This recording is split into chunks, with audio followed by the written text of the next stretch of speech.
Hi, I'm Jen at Snapdragon Quilting. I'm a quilting instructor and quilt pattern writer. Thank you so much for joining me today.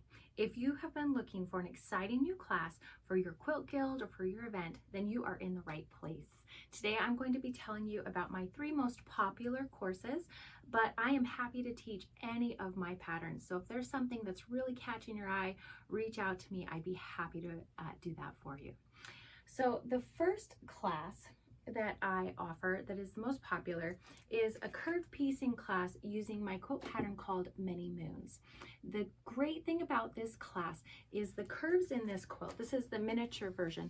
The full-size quilt, the circles are actually quite a bit bigger, but with these curves and the bigger curves, those curves are so easy to stitch because they're big. I teach 3 different methods for piecing the curves so that we get a nice smooth finish and so that participants can pick their favorite method.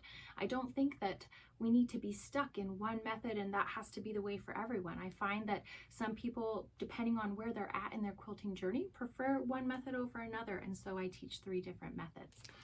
The other component of this course is a design component, and I do teach design in each of my classes with each of my patterns, and a lot of times I find that participants are really surprised that this is actually their favorite part of the class.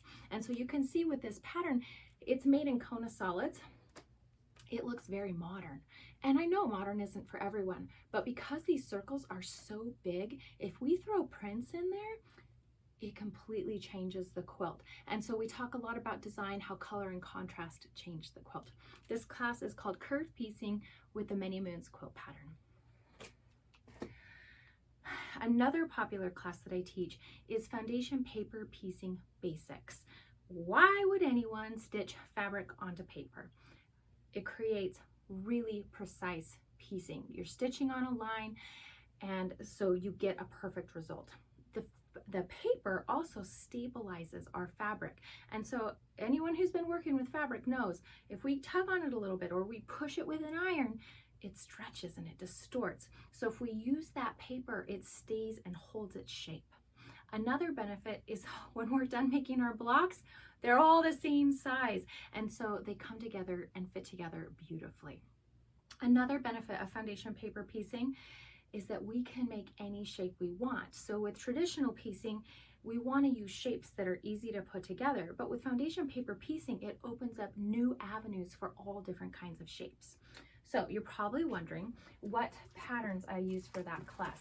I have designed a series of foundation paper piecing patterns that make hexagon blocks, and all 3 of these are very easy to do. Even though they might look complex, they're very easy to do, and they are perfect for people who are just learning how to do foundation paper piecing. The patterns are striped hexies, equilateral gone awry, and nuts about you. And what these make are hexagon quilt blocks, and I've got so many here. Let's flip to a few. Lots and lots and lots of different designs. And so we talk about design in this class, and we walk through the steps, step by step, how to put these together. People have a lot of success with this. Great way to open up this technique.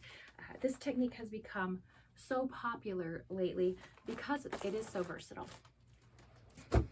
And then the last course I want to tell you about is a reverse applique course using my Many Moons quilt. And so we talked about Many Moons, which makes really big circles, but what do you do when you want to make really small circles? And so with this, we don't use traditional piecing because the curves are so tight, it would be really hard to get them really smooth. So that's where reverse applique comes in. And so here's the quilt that's on the cover, and you can see this is actually a miniature version of Many Moons. It's the same number of blocks, just way shrunk down. But what's so fun about these is there are so many different ways that we can lay contrast out to make different designs. There are 14 different designs in the pattern. These are just a few. So again, my name is Jen Wagner of Snapdragon Quilting. I would love to come teach for your guild or for your event. Reach out to me at snapdragonquilting.com. Happy quilting.